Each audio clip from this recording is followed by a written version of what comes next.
All right. Welcome to another episode of Hondo's Blockbuster. These guys are already messing up my intro here. We've got fresh meat on the pod today. These two guys, first time drafters. It is Thanksgiving week, so we're changing up a little bit. All right, we're doing a little bit of a different draft. We are doing movies that we are thankful for. Wide range. It can be thankful for anything. Thankful that this is my favorite movie. Thankful this movie has this actor. Thankful this genre. Whatever. We can do whatever we want. And I'm joined by two new faces to the Hondo's Blockbuster family. Two guys I'm very thankful for. And I'm thankful as nervous as they are.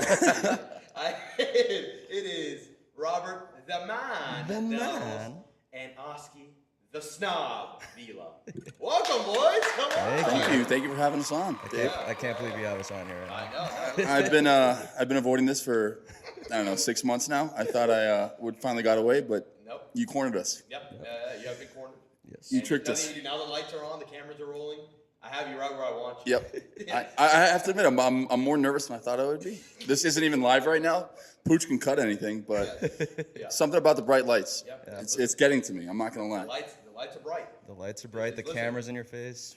You can talk to any of the people who've been on these drafts. Drafting isn't easy. You can talk to Big Hat Bo, 0-6. You got the Mike's Army. You can form armies on the show and sway the results. Right? I feel like at a certain point, the commissioner's gonna have to step in for player safety and get Campbell off the pod because he can't keep losing. I mean, it's getting embarrassing. He's pulling out all the tricks. He is. He's trying. He gets a little too cute. This would actually be one that I'd be very interested to hear his results because I don't even know where he would take this. Yeah.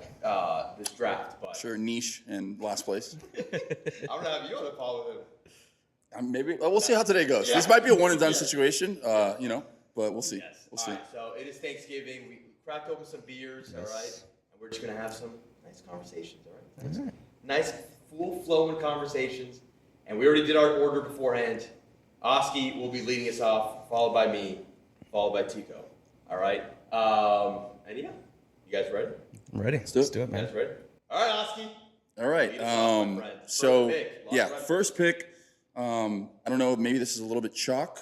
It feels like it's all on a lot of first places for movie lists, but I have to go and give the nod to the first Godfather. Second. So this is not favorite movies because I actually do think the second movie is the superior movie. I think it's one of the rare examples where the sequel's better than the original. I just love the story. I think part of it, like maybe the Cuba angle, is really cool because obviously we're Cuban. I just love you got Robert De Niro and Michael and Al Pacino. So you have the kind of two movies in one situation, which is obviously really cool. But I got to give the nod to the first one because I don't think you get this whole mafia style of movies and genre of movies without that. I think The Godfather is kind of that first movie that really broke the ground. And like for me, it's like modern movies kind of started with The Godfather. Everything that came after that is at least in part due to the success of The Godfather. You don't get Casino, Goodfellas, The Departed without that. So I think I got to give it to the first Godfather. 100%. I like that pick. And you're a big mafia guy. I am. That genre of movies doesn't happen without The Godfather. 100%. Yeah. That's definitely. I mean, if you give me like my top 10 movies of all time, probably half of them are mafia movies. Yeah. Where would the first Godfather rank? It probably. Just like Yeah. a list. I would probably say like either like 2 or 3. So after The Godfather Part 2, and then maybe after The Departed. Nice. Probably like right before Goodfellas. Yeah. Yeah, but I don't know. The first I feel like is the more iconic movie with like the more like memorable scenes. Obviously, like Marlon Brando's like such an iconic character in that movie. So yeah, I would probably say it's not my favorite mafia movie, but I think it is. I'm one that I'm very thankful for because I don't think we have the genre without it. I've got 2 hot takes. Okay. Godfather. One, I'm actually a Godfather 1 over 2 guy. Okay. I prefer the first one, and I know it's not really a hot take. Yeah. There are people that have that. For sure. I like the origin element of it. I like the introduction to this like the characters in this world. And then 2, one of the movies that you mentioned that you actually had 4 is actually my favorite mafia movie. Is Goodfellas. Goodfellas for me. I'm a Goodfellas over Godfather guy. Yeah. Although I love both movies, I have Goodfellas over. Yeah, I mean Goodfellas is. Except my hot takes. They're not even really hot. Some people might probably share that, but Where does The Departed fall on that list for you? Departed is in my top 10 favorites of all time. It's incredible. Well, so, Incredible. It's probably, honestly, it's probably second. Yeah. That's probably maybe even a hotter take. I'd actually probably go Departed, Goodfellas, Godfather. In terms of favorites. Not Yeah. best. These are more that I enjoy more than I think it's better. The man. What's up, man? All right, I like that kickoff, Oski. These guys are teasing me. They're thinking about taking my number one on 1-1, but of course not. It's going to fall to me. We've got the poster right there talking about sequels that are better than the original. I'm going The Dark Knight. The Dark Knight, I'm thankful for because, one, it's my favorite movie. It's been my favorite movie for now coming up on 18 years, which is crazy to say. But I'm also thankful because it's essentially it was like the first movie for me that made me realize like how good movies can be. Like as a 12-year-old, like you're not really watching movies like, oh wow, look at the cinematography on this. Yeah, you know what I mean? Like, absolutely. But that was the first one where I'm like, the Heath Ledger performance specifically. I'm like, this is like I'm watching one of the greatest performances I've ever seen. And it was the first time I realized like, wow, like because I don't even view this movie as a superhero movie. Obviously it is. Yeah. And I'm a big superhero guy. I love it, but that's not why I like this movie. I like this movie because I genuinely think it's one of the best movies of all time. Christopher Nolan, one of his, I think, his best. Peak of his powers. Peak of his powers, sure. yeah. And talk about impact. That movie changed a lot of like just from 2008, like the 2010s. A lot of it were formed from this movie. Like a lot of like the way things were shot, the way Nolan obviously really blasted into another atmosphere of what he was able to do. So. The Dark Knight for me is still my favorite movie. I still think it's like not only my favorite, I think it's like a perfect. I genuinely don't really have any issues with it. Like the biggest issue that I have with Dark Knight is like Christian Bale's Batman voice at times. But like if that's the biggest issue, like that's insane movie. Yeah, so. that's relatively minor, I would say. Yeah, I mean that movie right from the get-go kicks off just electric. The opening scene. Yeah, the opening scene. Incredible. Like, Yes. He's got to be the greatest Batman of all time, right? 100%. Yeah. I would say so. And I really like this last one. Actually. Pattinson's I really like great. Pattinson Yeah. But The Dark Knight for me and that trilogy alone. Yeah, I mean, there's people kind of make the argument that we lost Heath Ledger like to that role a little bit. You know what I mean? It kind of consumed him at the end of the day. Sadly, but went out with a bang. I mean, that was one of the craziest performances. Just like that's something that will always stick with you. It's like it's probably the best villain of all time, or one of them, right? 100%.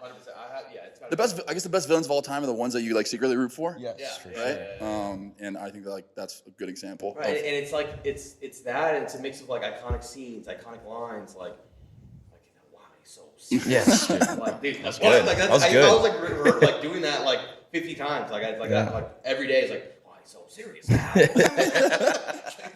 Raising a psychopath, but yeah, Dark Knight is etched in my mind, my film. I guess personality. Yeah. For sure. I mean, it's fitting you picked a superhero movie. Yeah. Oh, Yeah, it's gonna be the first two. Yeah.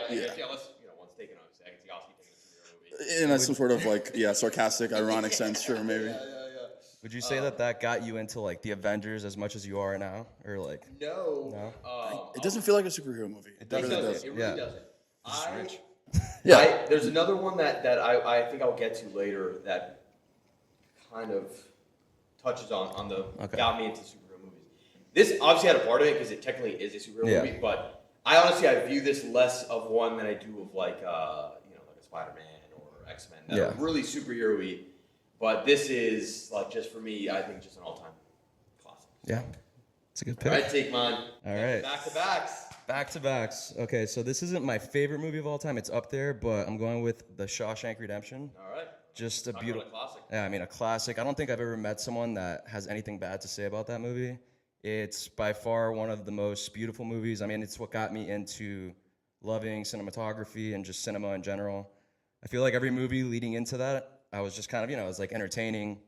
I couldn't really appreciate the story behind it. And then remember my dad sat me down to watch it. I was probably way too young. I mean, there's some scenes in there where I should not have been watching that movie. And man, I just like appreciated everything about it, and also probably one of the best endings in any movie ever, I think. Yeah.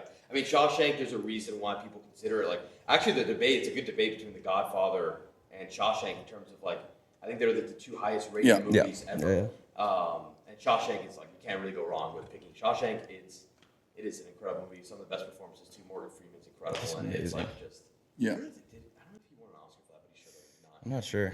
But, no, Shawshank's amazing. Yeah, that's a great movie. It's a great movie. It's a fantastic It's hard to like say anything. Like there's really nothing you can say against Shawshank. Exactly. Like it's just like it's an all-time classic. It's a feel-good movie too. I mean, it's sad. Like, don't get me wrong. It's very sad. He's in prison for I don't know how long, but like the ending. I mean, you can't drop a better ending. With what's the old man Brooks? Oh, Brooks. Yeah, Oh I mean, my that's god. Yeah, that's a heartbreaking. brutal scene. Brutal scene. and Red ends up staying in that same hotel, or I guess hostel, whatever you want to call that. It's a great movie. It's like one of the most well-written movies. Yeah, for sure. Your first pick. Loop All around. right. What do Dude, you got I in the don't loop? know- I don't know, man. I'm like, You can go. Listen, you can take this any ways. I know. I think I'm gonna have to go with Inglourious Bastards. I mean, look, Yeah, you're got right. the Gorlami on there. Had to be picked. I love it. So yeah, that's my 2. Love Tarantino. I would say this movie got me into Tarantino. It kind of broke that for me. I know it's not like a true adaptation of World War II or like, any true story, but I love how Tarantino does that with stories. He does it with Once Upon a Time in Hollywood. He kind of gives it a twist, and it's just such a great movie. I mean, so many iconic scenes. That scene in the pub downstairs where they have that massive shootout. Sorry, Glassa. What is it? This is the German 3? Yeah. He gives this one? Man, just so many great scenes. Brad Pitt's incredible. Everyone in the Bastards is incredible. They have great roles. But yeah. Coincidentally, I watched the opening like 30 minutes last night at like 3 a.m. That's why we're late. That's why we're late. After our Friendsgiving, we went to Matt's house, and Kevin had never seen it, so we popped it on the on YouTube or on Netflix rather, and watched the first 30 minutes. That's a fantastic opener. Introduction to Christoph Waltz is just like masterful, and that music, there's a music change and the tension picks up. The guys come in and they start shooting through the floorboard. I mean, he calls crazy. them the ladies. Yeah. Dude, it's amazing. Switches back to French. I mean, it's Dude, he's great. amazing movie. I'm a big Tarantino head too. Like, it's not my favorite Tarantino movie. It's probably my second or third. I'm a Django guy. Oh, Django's of course, my yeah. favorite one. Django's awesome. Like Inglourious Bastards is like. I would probably say Inglourious is my top. Yeah. I was battling between the two. I was like Django or Inglourious, and I'm so into World War II and like war movies that I had to go with Inglourious. Yeah. And I agree with you, and like I like the twist, right? Yes. Like in the sense of like it is about World War II. It's based on a true story, obviously, but it's got the Tarantino twist, the flair to Yes. it. His like extra violent type. Yeah. I mean, it's maybe his most violent. It's gotta be. Yeah. I mean, they're showing. Django's Django's pretty pretty violent, bro. violent. Yeah, Django true. is. But 20 minutes into it, you're seeing someone's scalp. Kill Bill might be the most violent one. Yeah, and it's true. like that one's the like bloodiest. Top violence, but like dude, she kills like hundreds. Right. You know, like, Yeah. Oh, the I mean, it's definitely. the bear Jew. Oh my god, that scene is brutal. Man. Yeah. Oh, God. Yeah, we watched that one last night as well. I feels like, I don't know, maybe it's like the most. It feels like the most Tarantino of the Tarantino movies I a agree little with bit. that. I agree with I don't that. know. Yeah. For sure. I agree with that. Well, all right, then I will. I've got a couple here I can go. You know, I can keep it in the war realm Okay. because I think there's a higher chance of this one being taken. So I'm gonna go with it. I'm gonna go with Saving Private Ryan. There we go. I am thankful for Saving Private Ryan in a similar way of what you said about Shawshank. It's the first movie that made me realize, like, one, there's another level to movies. Like growing up, like I'm a big blockbuster guy. Yeah, My of dad was course. showing me a ton of blockbusters. Yeah. Whatever. Saving Private Ryan was like the one that felt the most real. Obviously, it's a fake story within a real scenario. Yeah. And that first 30 minutes alone, the D-Day scene is, in my opinion, probably one of the greatest sequences in any movie It's history. incredible. And it was like the first movie that made me realize like how real like movies can make things. Yeah. And then two, it's just like the emotion felt from these movies is like, dude, this is a true story. Yeah. These like this is look how many people actually died. Like everything around that, and it felt real. Like it felt like I was there. Like it felt like I was like sitting on the beach of, of Normandy and just like watching. And then I talk about a movie I saw way too young. I absolutely saw it way too young. I mean, we were all seeing that like at 7 years old. 8 years old. And because my family, I went to Normandy with them. Oh wow. And so my dad wanted to show us that before, and so we get like the whole Yeah. experience. And so that movie, well, forever, it's my favorite war movie of all time. Yeah. And then two, it's Probably the greatest opening scene. And By far. I think I got a greater appreciation for like the vets and like people that storm the beaches because that was, I mean, you're coming out into full-fledged like just gunfire, mortars, like it's insane. I think what also like kind of trips me out a little bit is like generally those are like 18 to 19-year-old. Yes. They're kids. It's literally They're children, right? You know, like you watch as a kid, you're like, these are like grown men, and now you're 30 years old, and you're We're like, nervous about doing this. And yeah. this This is my Normandy. This is my Normandy. You guys are walking in the studio, it's like shaking the boat scene like in the water. I threw up in the trash can outside. You know whose movie? You know what? This movie changed this person's life the most, and that is Danny Hopper. Yeah, Oh, that checks out. Because and Danny, my brother, I saw it young, but he saw it with me, and he's 2 years younger than I am, so he must have seen this movie. Got it? Yeah, he was probably 7 or 8. Probably petrified him. Yeah. And it's still his all-time favorite movie. He's obsessed with it. But yeah, Saving Private Ryan for me is insane. Shout out Dan, man. Yeah. Man. You watch it, he's gonna be cracking. It's like yes. All right, Ski. Back All right. to back. Making the turn here. Okay. I will select the Fellowship of the Ring. The first installment of Lord of the Rings. I actually don't know where I stand in terms of like what's my favorite Lord of the Rings. Like, I don't know. I think they're all so amazing. I'll just pick the first one, similar to my thought process with The Godfather. It's, the original, it kicked off the trilogy. I mean, in my opinion, like the most ambitious filmmaking project ever was Lord of the Rings. I mean, they filmed 3 back-to-back movies before they signed all these people up before they even knew if this was going to be a hit or not. I mean, I didn't know that. Yeah, Wow. it was. I mean, just unbelievable scale of the project. For me, just an amazing story. The first one specifically. I mean, it's like an adventure film, basically, right? These guys just got together and they're like, we got to go. It's almost a superhero-y kind of, for sure, which for sure. I'm embarrassed to say it now. Maybe I'll change it to the Two Towers. Two Towers is awesome. Yeah, Two Towers. I mean, so again, if you guys have only seen the original or the theatrical releases of Lord of the Rings, stop what you're doing and watch the extended cuts. There's like an extra hour or so, 40 minutes in each one. Unbelievable. I made my wife watch them. She loved them, which I was kind of surprised about. I would highly recommend. I mean, like there's nothing like the Lord of the Rings for me. I'm embarrassed to say this, but I've only seen The Fellowship. Wow. Yes, What? I swear. You haven't seen the other two? Portella's gonna be pissed. Pooch, cut this. Yo, Pooch. Dude, that's embarrassing. Pooch, Wake up, Pooch, you're asleep. That's tough, Rob. It's tough. I know, man. I think we're gonna Let's maybe you come over next week. Hey, you know what? Actually, let's pause the pod. Let's get this on. 7 hours after watching 2 extended cuts. Holy cow, that's actually crazy. I know. definitely. I'm embarrassed to say. Actually, cut this. Seriously. Seriously, cut this. No, that's crazy. I'm with you, Oski. I don't think the first one's not my favorite. Yeah. one, but I honestly don't know. I actually don't know Which one? I don't know. Return of the King. A lot of people's answer is usually Return of the King, or honestly, a lot of people do love Fellowship. Return of the King is a great ending. Yes, it is. It's because it's the ending and the Yeah. right. People sleep on Two Towers. No, I mean, Two Towers in terms of is action, good. it is the best one. Yeah, the Battle of Helm's Deep is Unbelievable. so good. It's so good. The only problem I have. What are your thoughts on the Battle of Helm's Deep? Fantastic battle, Dude. Great battle.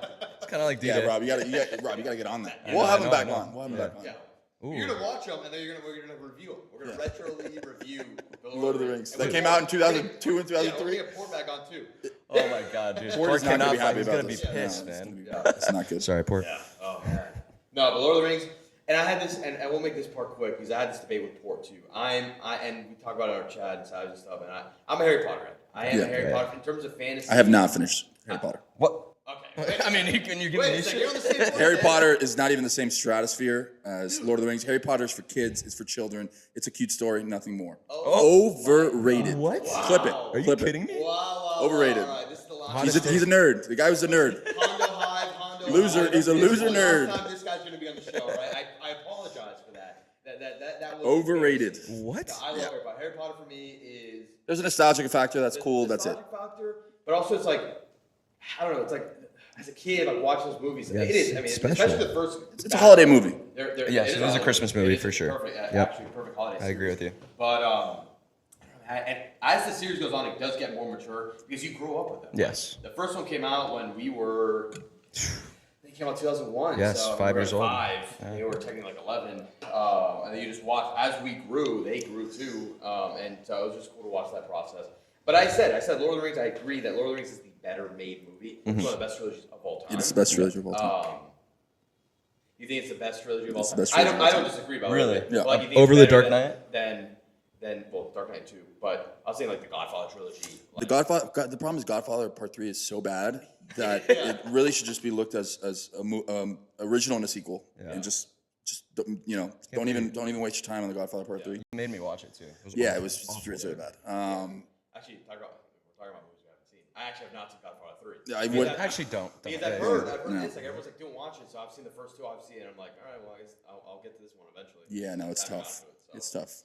It's not worth your time. But the fact that it's in the conversation of best trilogies of all time when one of the movies is just objectively bad, shows how good the first two were, I guess.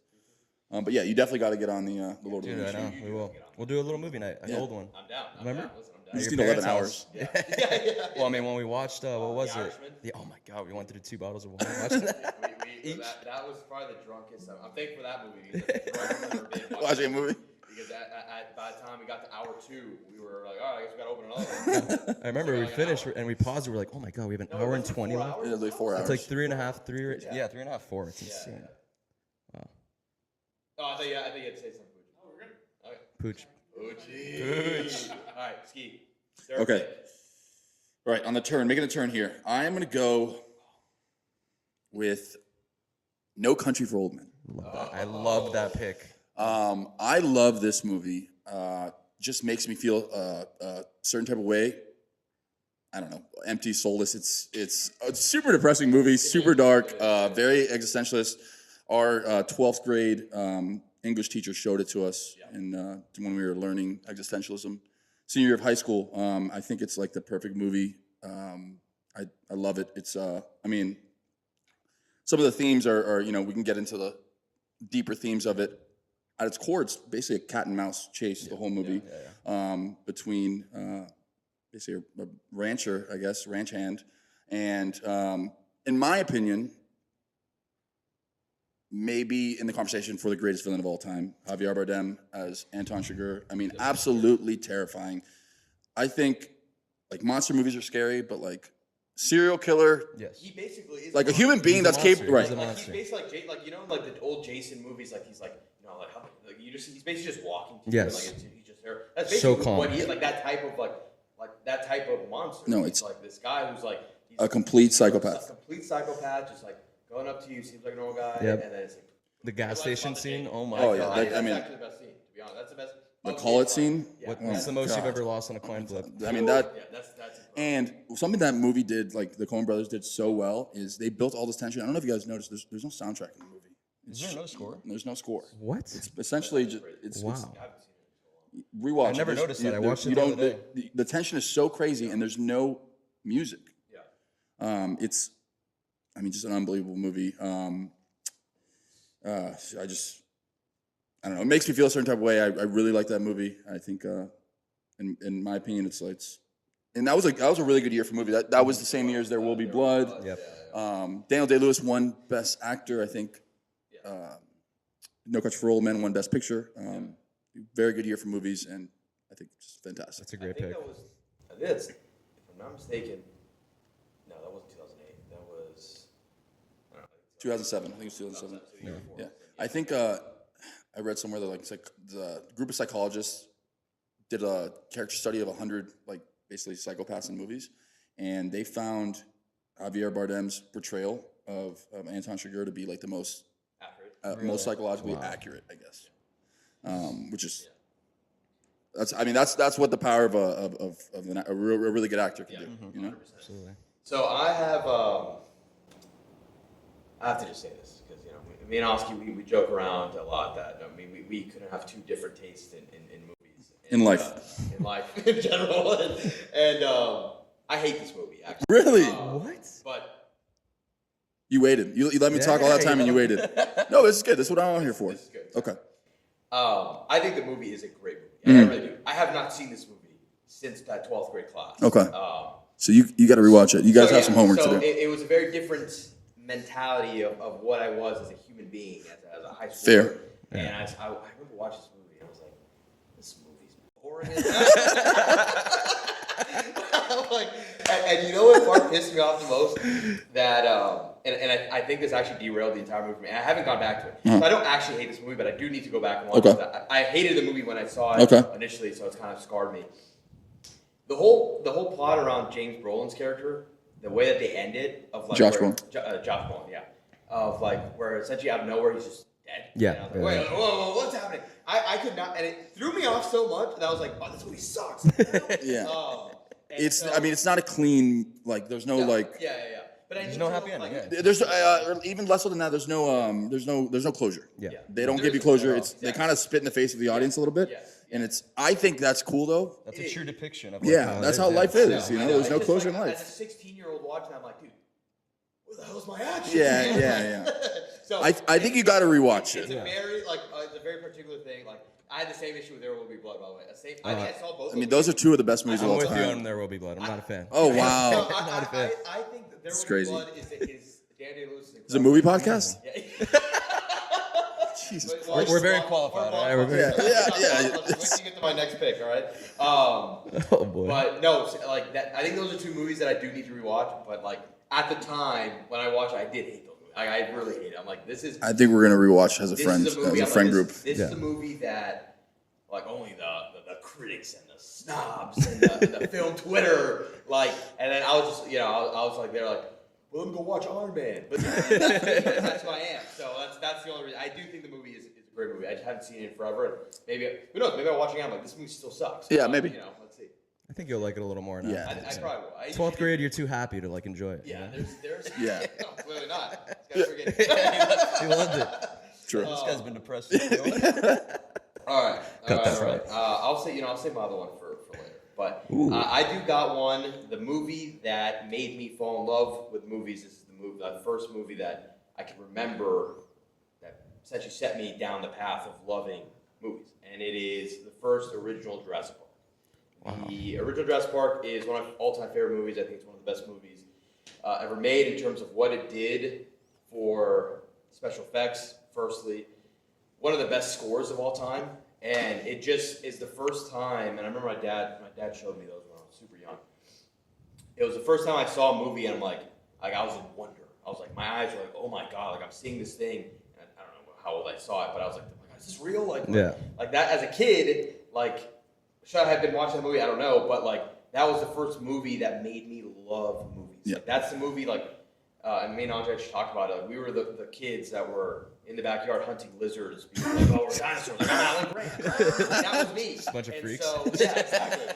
And so that's the movie that kind of made me love movies, fall in love with movies, and it made me love blockbusters. Yeah. It's probably the greatest blockbuster of all time, or one of the greatest that, between that and Jaws, that really set the tone. And again, of course, both from Spielberg, one of the most well-directed, best movies of all time, I think. So. A movie you had to see in theaters too. Yes. Like when it came Yeah, out. of course. Incredible. I did see it. I don't know how. Was it around COVID time? They re-released re-released? it, and I went to go see it in theaters. And it was Yeah, incredible. the original Jurassic Park is amazing. It's actually incredible. probably the only decent movie out of the entire franchise. I don't disagree. I'm a sicko, and it's. You like the third one, right? I love it. I loved the third one so much as a kid. It's such a bad movie though. But I love But something about the plane crash scene, I loved it. Yeah. I'm with you. Jurassic Park 3 was actually. Something about it, I just loved it. I loved it. The Spinosaurus. Yeah. Is that the one that they're in the jungle, like, and there's The a kid goes, paraglider? the kid goes missing. yeah. Okay, His that parents I like did love that movie. organized like Yeah. a military team, and they go like they're on a private jet, and then it immediately crashes. I mean, the opening that part is sick. It's sick. And you know what's funny is that I don't know, I don't know. I must have been like 4th grade. Yeah. And I wrote a screenplay. I wrote a screenplay. I wrote a story basically. And years later, I found it. Is it based off Jurassic Park 3? It's basically Jurassic Park. And I changed the characters' names to like my friends. And so like it's basically almost shot for shot Jurassic Park 3. And it just has like my friends. So Dude, it's like David is like running off the plane. Dude, nothing like an homage, man. Just, Which friend went A down love with letter. paragliding? Jordy. Jordy? I haven't met Jordy at this point. It would have been Jordy. Jordy would have been the first dad. easy. Oh man! All right, take mine. All right. Well, I get back to Yeah, backs. get back to backs again. All right. Well, I'm gonna have to Good go. part going to the end. That I like it honestly. Give me Interstellar. All right. Talking about scores, talking about beauty of like I don't know the way it was shot. This is probably my second favorite movie of all time. I love everything about it. McConaughey's fantastic. This was like one of his breakout roles, moving from rom-coms to like actual cinema. Right, and the True Detective. True Detective. It was all the same year, which is incredible. He did, I think it was 2014 that he did Interstellar, True Detective, and then I think Dallas Buyers right after that. And I love McConaughey. He's fantastic. The score is fantastic in that movie. Yeah. The shots, it's just a beautifully filmed movie. And arguably also a really good, or one of the best happy endings. Yeah. All right. Listen, you want to go for it? You had something to say about Interstellar. I knew that you had something to say. I like Interstellar. I think it's a fantastic movie. I think the score is phenomenal. The story is great. I mean, sure, it's a little. Yeah. Oh, yes. I have it saved as well. Yeah. I mean, it's Hans Zimmer, right? Like, yeah, it's the best. I love that movie. I think McConaughey's great in it. I love Jessica Chastain. Oh, yeah, she's fantastic. She's fantastic. One of my favorite actors for sure. I don't have any problems with it. I believe David might. Yeah, I do. I did. This is probably this one and Once Upon a Time in Hollywood are probably the two. I actually had them both on my list. I'm not going to end up picking them based on I kind of know where I want to go with my last two. Yeah. But in terms of thankful for what rewatching a movie does. Yes. Because there's two movies that have made the biggest changes of opinion from a rewatch, and it's Interstellar and Once Upon a Time in Hollywood. I did hate Interstellar. The first time I saw Interstellar, I remember you telling me. I feel like we saw it together. You saw it in theaters? Yeah. We saw it in theaters. And the ending really pissed me off. Like I hated like how realistic, and I still have a slight issue with the ending to be honest. Not the ending, but like where it goes. Yeah. Of where everything was based. Obviously, it's science fiction, but everything was based in fact, right? Like all the travel and everything was like based on like formulas, and it felt real. Yes. Right? Although it wasn't, it felt real or felt like. And then all of a sudden, he's like time traveling through wormholes, and like, he's in a bookshop. I was like, it threw me. It took such a 360 for me at the time that it threw me off, and I never liked it. It almost like made a switch from like science fiction into like fantasy a little bit. Exactly. And I just, which funny enough, that it seemed right up my alley. When I saw it, I just wasn't a fan. Yeah. I rewatched during COVID. Another one that I saw during COVID, and I liked it. Yeah. So much more. Yeah. It's an enjoyable watch. There's They do say that so it's much super. so. It's very accurate, like in the way It is. that, like the That's black a lot. hole. Yeah. It is, and so much so that then I got Julie to watch it, and she loves it. It's one of her favorite movies. Really? She does not like movies. Yeah. She loves Interstellar. She's not a cinephile. That's she's not a cinephile. I showed it Damn to shame. Eric for the first time. Eric hasn't seen any movies, so it's like I actually love showing people movies, and me too. his reaction when they're on the water planet. Oh my god, dude! I've never seen someone bug out more in my life. He was freaking out. It was amazing. And that's. What do they lose like 40 years there or something? 21 years. It's been 21 years. Yes. It is like He reprises his role, or he plays the same role, the Martian, but he's just like his evil twin. Yeah. Unexpected villain too. I did not expect that twist. That was a great twist. So I'm an Interstellar guy now. I do love that movie. Yeah. It's not like I'd probably where would I even rank that in my Nolan movies? It's probably There's I think there's better ones for sure, but Inception, you're gonna say? Inception, Oppenheimer. my top three are Dark Knight, Oppenheimer, Inception, and then probably 4 Interstellar. Okay.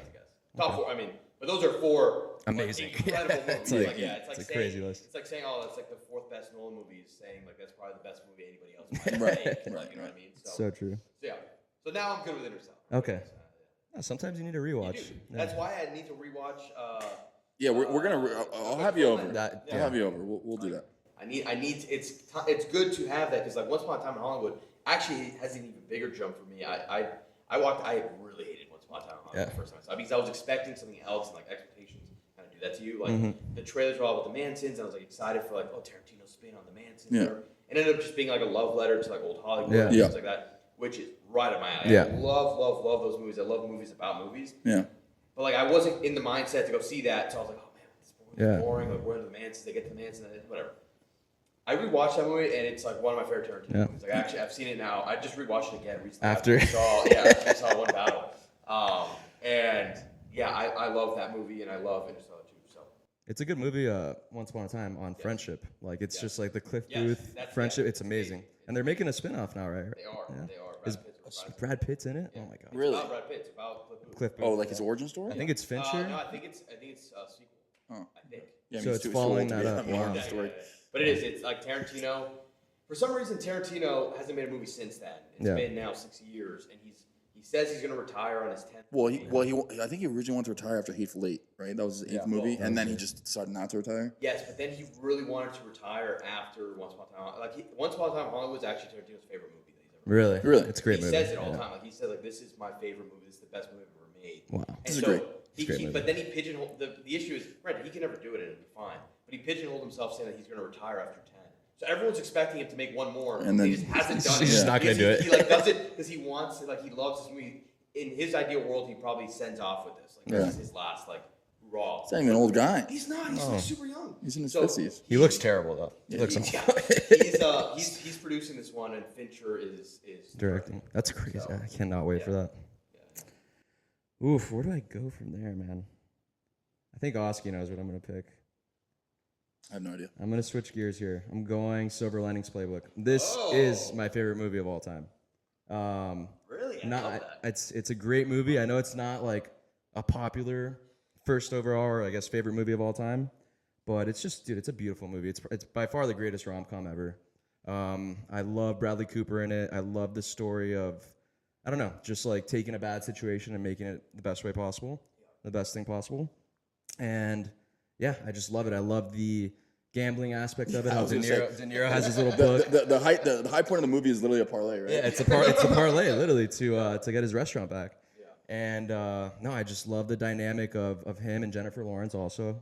Jennifer Lawrence is one of her best roles. Yes, he thinks that he's the whole movie is him trying to get back his ex-wife, and after getting committed to this mental institution, and he ends up finding Jennifer Lawrence, and it's kind of like a very big twist of an ending, and I love it, man. It's a great movie. And it's a different twist, too, on rom-com. Yes, for sure. Way of telling. Not necessarily rom-com, but it kind of is. Like, Yeah. Basically, because it is actually a comedy as well. Yeah, it's funny. It is funny. It's funny, it's heartfelt, and it's just, like, really... Like, I'm with you, too. Silver Linings Playbook is probably in my top 15, top 20 Yeah, movies of all time. it's amazing. So, It's amazing. It's a love story of like two broken people. Yeah, exactly. So it's a little different than regular Absolutely. rom-com, but Exactly. well, We were talking to someone about something. Oh, during COVID. Oh, yeah. So I showed somebody that movie, and I think it became one of their favorite movies, too. Like, Really? It's one of that resonates. I think with a bunch of different people, I don't think you necessarily need to, like... It's like... have mental health issues. Yeah. Yes, Well, that, but, like... It helps though. Yeah, yes. It definitely helps. It's a great mantra to life, I think, too. Yeah. Like his whole approach, his motto, find the silver Excelsior, find the silver lining. It's just, it's beautiful. Yeah, It's beautiful. fantastic movie. Alrighty. You're rapping here. You're going twice. This is your I'm on 4. you're- This is my 4th. This is your 4th. So then it goes to you, and you go back twice. Okay. So I will pick the movie that made me fall in love with the movie theater experience. I am thankful for this movie, and it is Star Wars: Revenge of the Sith specifically. Star Wars: Revenge of the Sith is my favorite Star Wars movie. It always will be. It's not considered the best. Everyone's Right. Empire, The New Hope, which I get. Those movies are incredible. Talk about nostalgic. Talk about some of the greatest movies of all time. I'm wearing the shirt. But Star Wars: Revenge of the Sith there's a few things that happened to lead up into that. Where again, I was 8 years old when that one came out. My dad took me and my brother to Disney. They did like a Disney celebration or whatever for Star Wars, and like I'm there, I'm like fighting Darth Maul. My brother's there fighting Vader, and we're like 8 year olds, like obsessed with it. And then we go. You were a nerd back then. Exactly. Yeah, I've always been a nerd. So that was the first premiere I've ever been to, and I'll never forget. We were City Walk, the one in Universal, and I'm watching the opening credits going, and I was like, everyone's going crazy. I'm like, what is going on? What is this place? Like I've been to the movies, but like this is like something I've never felt. Yep. And then the movie kicked ass, fucking rocks. And then just seeing it with other people, and then seeing it on the biggest screen possible and the loudest screen possible. Absolutely. I am so obsessed with the movie theater. I am addicted. It's my second home, especially during the summer. It's a big blockbuster. There's certain movies that you can watch at home, and there's certain movies that need to be seen. I agree with you 100%. Absolutely. And I had another one on my list that I'm probably not going to end up picking, but Top Gun Maverick. Yeah. Which is it was the savior of cinema at the time, of the theaters, really during COVID, right? It's a movie that you had to go see that in theaters. And for me, Star Wars fits right in that, and for me, it was the one that launched my love of going to movies. I was obsessed with going to theater, seeing it, the biggest screen possible. It's one of the biggest issues, and I hope they're not listening. Maybe they get sponsored me one day. Merrick Park Theater, the movie theater at Merrick Park, too low. The Yes, volume's absolutely. Landmark? Small screens. Yeah. Small screens too low. I feel like I'm at home. I need bigger. I need Dolby. I need IMAX. Yes, Yeah. absolutely. So, and the Grove one does a great job too. Honestly, it's great. Sinopolis. Like the ones that serve you food. Yeah. Great experience. But yeah, this is the movie that made me fall in love with going to the theaters and. That and the people dressing up to go, Yes, like it's yes, just yeah, like people go all out. that's another one with People Harry go all out. Potter. They Yeah. dress up. Yes, It just makes exactly. it feel so much more special. It's amazing. I'm not. Admittedly, I'm not the biggest Star Wars guy. I'm with you. I think it's a little overrated. I'm shocked. I'm shocked more by you. I mean, That's all right. I enjoyed it, and there's definitely a nostalgia factor for me. Like growing up, especially like 4, 5, and 6, and I did like 3. Like I like those movies. They don't. For me, they don't. Lord of the Rings. No. It's crazy. Blasphemy. They don't stand the test of time for me, personally. Yeah. But like, I mean, I'm kind of the minority here. Everyone loves Star Wars. I get that. I completely agree with your take on like movie theaters and that experience. I mean, that's really what it's all about. Yes. The movies are all about. Yeah. And this whole streaming revolution has been an absolute disaster in that regard. Like having these limited releases. I just saw Frankenstein. Good movie. Good movie on Netflix. Entertaining, not like an amazing movie, but it was a very good movie. Should have been in theaters, just a limited theatrical release, and then it's just boom on Netflix. I mean, it's just lazy to me. It's just pumping out movies just for the sake of shotgun approach. Let's see what hits. Yeah. You can watch it at home. I hate what we've done to movies. And part of that's COVID, part of that's just streaming in general. But it's sad. It really is sad to see. No, I'm with you. For me, and the thing is like. Obviously, there are so good streaming movies, right? There's a lot of movies that I like binging. I like having a Netflix account. I like But there's something about the fact that going to see some of these movies in a theater with a packed audience, like it's different. It's different than 100%. Like it adds to the movie, right? Like there's some movies that, again, I mean, I love Star Wars in general. So anytime I watch it, I'm gonna love it. Yeah. I love Top Gun Maverick. I do, but watching it at home is so different than watching it. Like when I watch it, I was sitting there in IMAX. I'm like, what the hell? I'm in the jet. Yeah, right. You're home. It's still an awesome movie, but you're like, it's not the same. The screen's this big, and it's like, so yeah, I'm a theater guy. In the theaters, you feel a part of it too. Like I remember watching Dunker in theaters, and I was legitimately like shaking in my seat, just like from like how scared. I know you do. I know you. That's a good movie. I don't care what David says. That's a good movie. The worst Christopher Nolan movie. Oh my god, it's a fantastic movie. It's amazing. Tom Hardy, dude. Tom Hardy is amazing. And it's such a Rewatch it. It's such a pet peeve of mine too. Is that it's not chronological. I know we're going kind of outside of random here, but my issue with Dunker, I cannot stand war movies that are PG-13. I just can't stand. Okay, I agree with that. It's such a stupid me thing. You want to see blood and guts. You want gore. Yeah. And not that I want to, you know what I mean? But like, it takes the element out of it. Like when it's a movie like that, and it's the same thing. Actually, I saw The Running Man the other day that was rated R, but the action felt like it was PG-13. I'm like, I need to, if you're gonna be the rated R, you got to be rated R and make it more real. Like the thing with war movies, as terrible as it is, but when they are gory or whatever, it makes you feel it more because you're like, holy crap, like this it feels more real. It's horrifying. It feels more dreadful. Which I get. Not all movies just want you to feel, but like I don't know. Like for me, it's like a pet peeve. Like Dunkirk's like a big. I mean, it's an epic movie, but like when people are getting gunned down, there's no blood. It feels like honestly, it feels like a Marvel movie because like there's so many people that just get mowed down.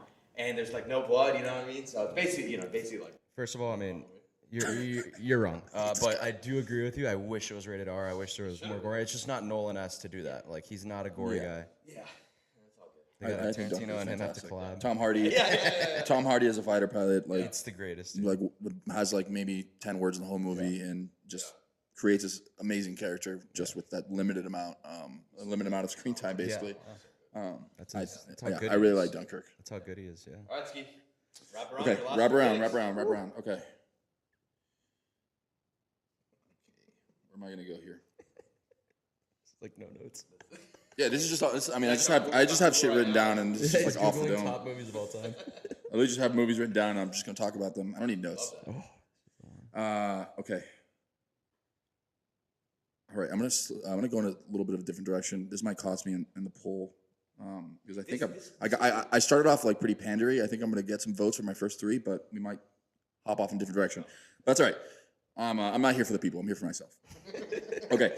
I'm gonna choose a comedy.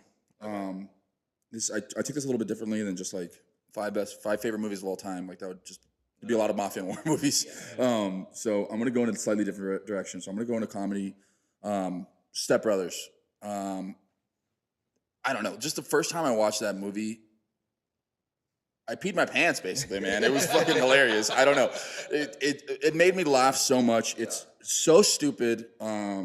It's genius. It's how stupid it is. It's a silly movie. It's like a 48 on Rotten Tomatoes. Critics, Oh, that's insane. critics are like, that's this movie's stupid, so it sucks. I don't care about the plot. I mean, it's dumb, but it's just made me laugh so much. Some of the most quotable lines in any comedy movie. I mean, I can recite half that movie. Will Ferrell, John C. Reilly, Adam Scott, just like, it's so good, dude, so good. And then you watch him in Parks and Rec. You watch him in Parks and Rec, and he plays like a little dweeb, and it's like, I can't believe this is the same guy. Range, absolute crazy amount of range. I love Step Brothers. It just makes me laugh. It's like I can just, if it's on TV, I'm never changing it. Always, yeah. I love that movie.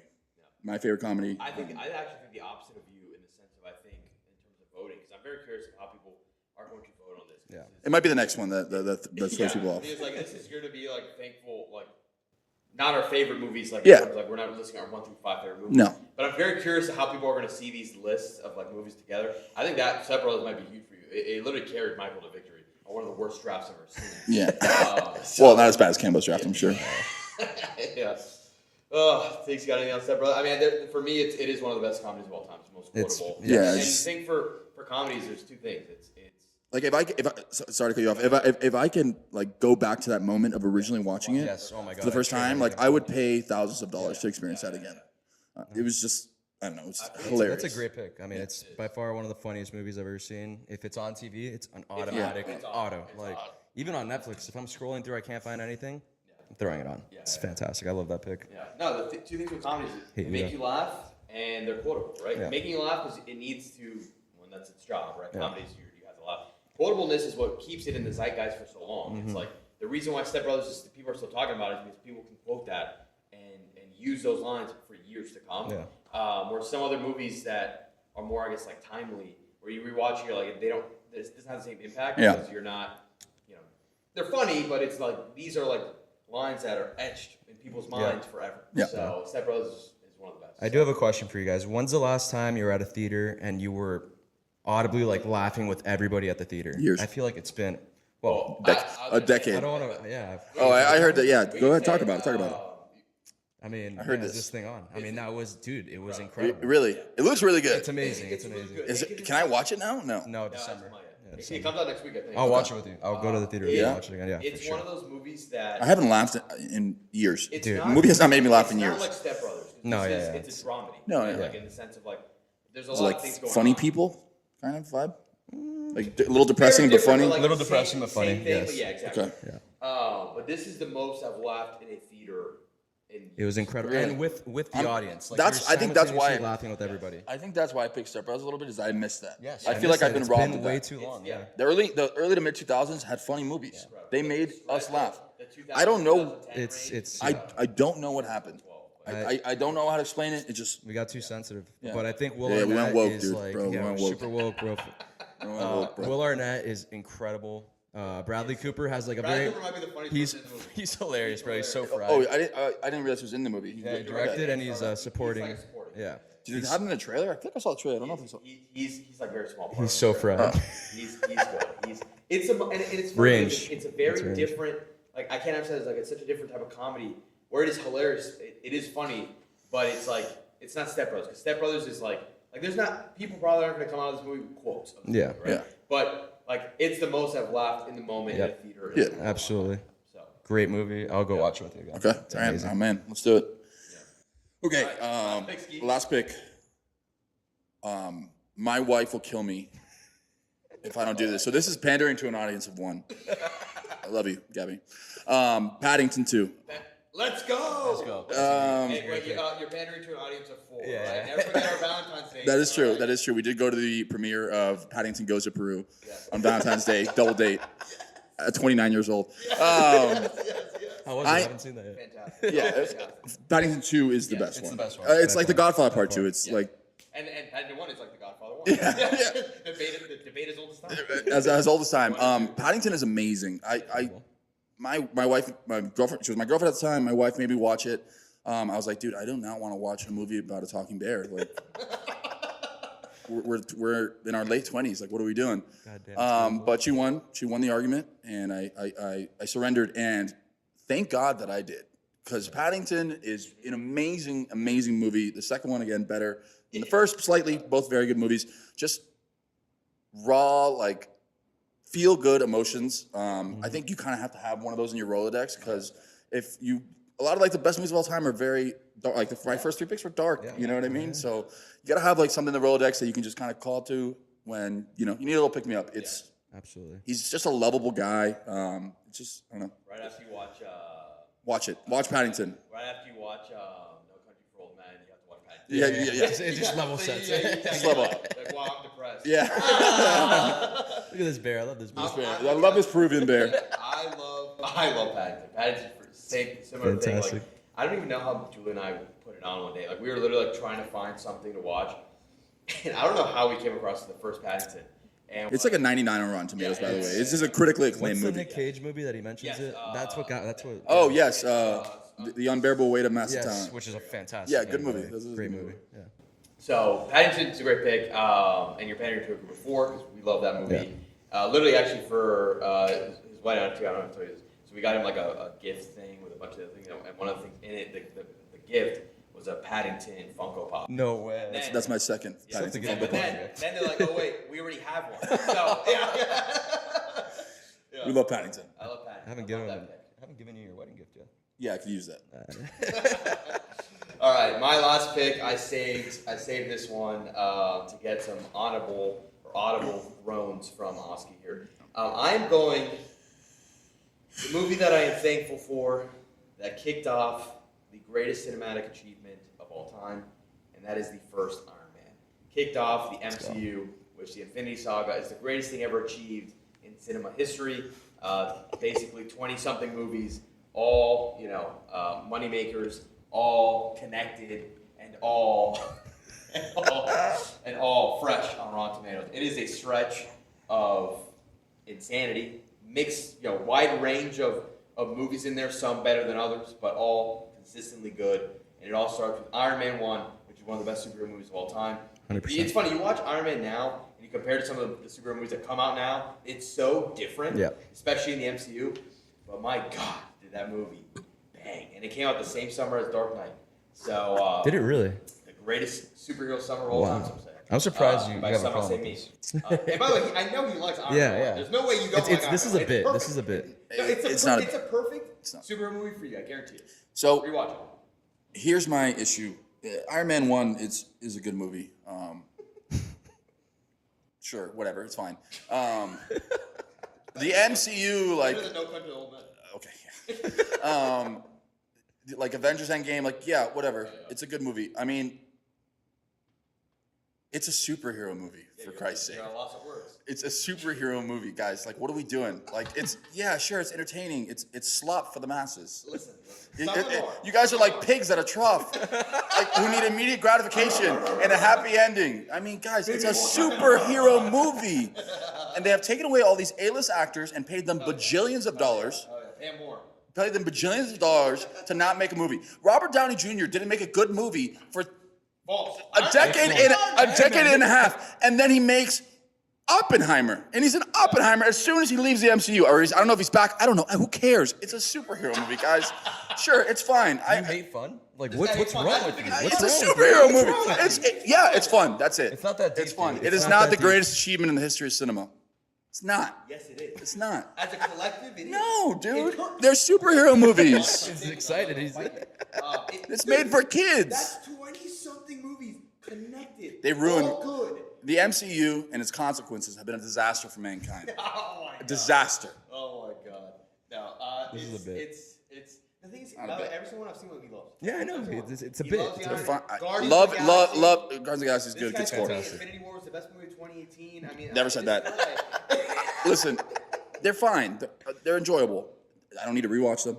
They don't explore any deep themes, anything That's false. interesting. That is Someone false. do. That's super false. Listen, Iron Man tackles depression and alcoholism, And the U.S. military-industrial and complex. Exactly, there you go. It does. Hell yeah. Or maybe I'll give Iron Man 1 is a good movie, sure. It's a great but movie. the MCU is a disaster. And And it's been Come on, bad get outta for here. cinema in general. Oh my god.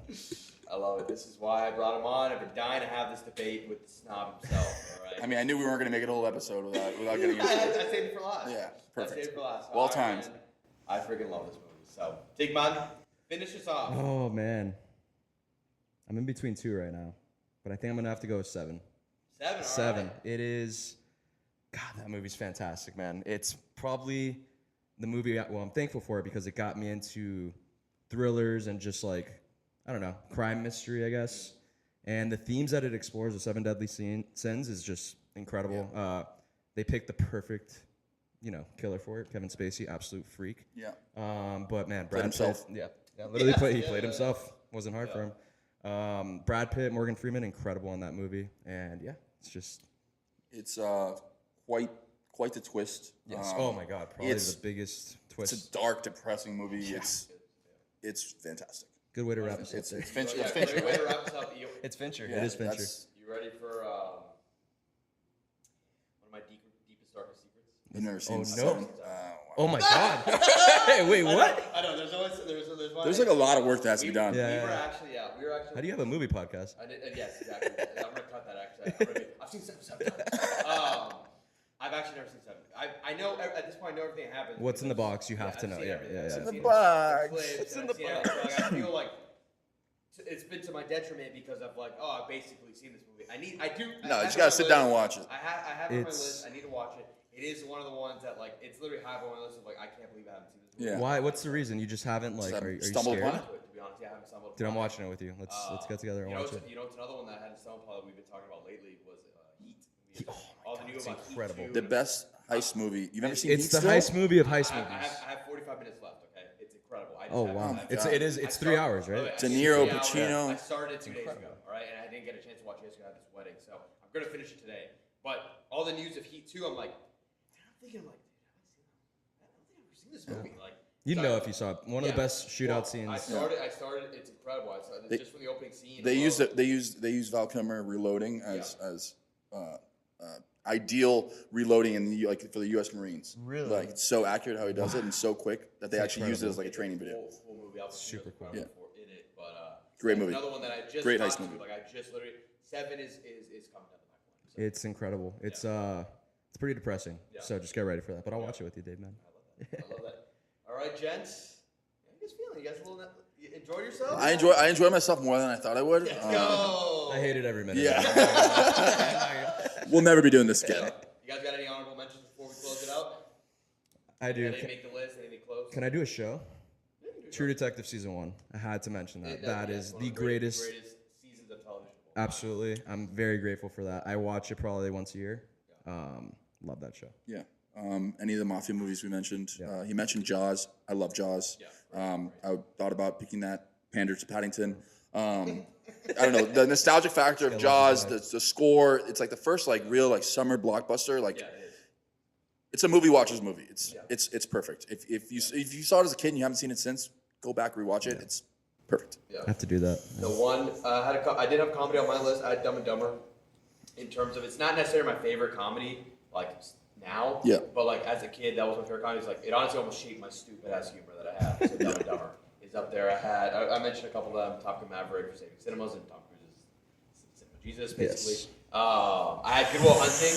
The first, I used to be obsessed with Good Will Hunting in the sense of I thought that was the most well-written movie I'd ever watched up until that point. Yeah. And I had Ace beautiful movie. Ventura, just because they had the dolphins. Yeah. Yeah. Alrighty, well, thank you guys. If you guys made it this long, please hit us with a like, comment, subscribe. We're coming to the end of the year. We've got videos every week. And thank you for tuning in. Gents, thank you for joining. Thank you for having us. Happy Thanksgiving, guys. Happy Thanksgiving. And see you at the movie.